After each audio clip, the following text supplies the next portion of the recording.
ke dalam tanah kata Nabi. Jamaah sekalian, kenapa Pak? Ini Badui Pak, tidak tahu apa-apa. Lihat orang berkerumun, mau duduk juga, coba beli pipis Pak, mojok dulu Pak. Dan orang Badui kalau pipis di mana-mana. Badui, orang gunung jamaah sekalian. Jadi dipanggil Rasulullah, tak kemari kata Allah Akbar. Kata Rasulullah, kau dari mana? Siapa namamu? Aqra. Coba Pak, nanya Nabi pelan-pelan, jawabnya kencang Pak. Aqra kata Nabi. Nabi ngikutin juga Pak suara Nabi Pak, biar seimbang bahasanya ya Pak.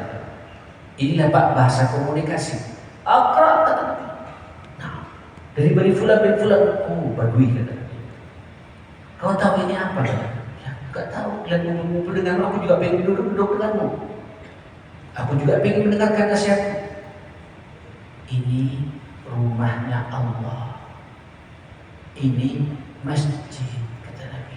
Ini tempat suci kata Nabi. Kaget dia. Loh kalau begitu, aku salah dong pipis di situ. Tuh lihat sahabat-sahabatmu semua, gak ada yang tersenyum. Karena perbuatanmu tadi jadi sadar Pak, masuk Pak. Kira-kira kalau dibentak Pak, orang ini kalau dibentak kira-kira gimana? Mau datang lagi nggak ke masjid itu teman? Bisa. Tidak usah jauh-jauh lah. Saya punya anak sendiri Pak, tapi sekarang sudah di Jakarta saya. Itu sampai SMA Pak, traumanya ada. Pernah masuk ke dalam masjid Pak. Dia habis olahraga dengan teman-temannya. Ya, kemudian masuk ke dalam masjid. Masjid itu Pak dijaga softnya Pak oleh panitia. Jadi kalau ada jamaah masjid yang kaosan ditarik Pak, suruh ke belakang. Apalagi ada tulisannya Pak, namanya siapa, nomor berapa, tarik. Tapi tariknya kasar. Minggir. Tak mandi apa, masuk ke dalam masjid, minggir. Anak saya Pak, tak pernah dibentak-bentak, di rumah saya tak pernah bentak. Gemetar ya Pak. Itu sampai SMA Pak. Sekarang udah S2 anak saya Pak. Sampai SMA aja Mas sekalian.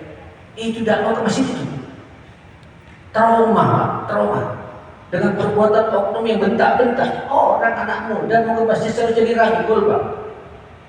Minimal kalau tidak ada mana ditawarkan mas, tawarkan sarung, tawarkan kaos juga yang paling bagus supaya dia menghadap Allah bagus gitu. Tapi dibentak. Aturan ini rumahnya Allah, kaget Pak. Ini pentingnya kita beramal ma'ruf nahi munkar. Harus lembut menghadapi orang ma'asyar muslim. Ya Allah, ini panjang kemana-mana masa kita seperti jamaah sekalian.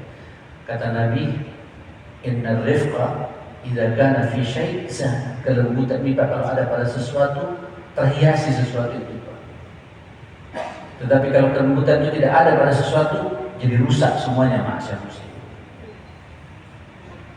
Ilmunya ada, lembut cara menyampaikannya. Terus yang ketiga Pak, harus adil, proporsional ketika sampai menyampaikan kemungkaran, mengarahkan kemungkaran terjadi di tengah-tengah umat. Jangan kasar pula dan kemudian salah sedikit Pak, seakan-akan dosa besar. Tapi dosa besar sampai sikapi dengan cara-cara santai, tidak benar juga. Proporsional, adil.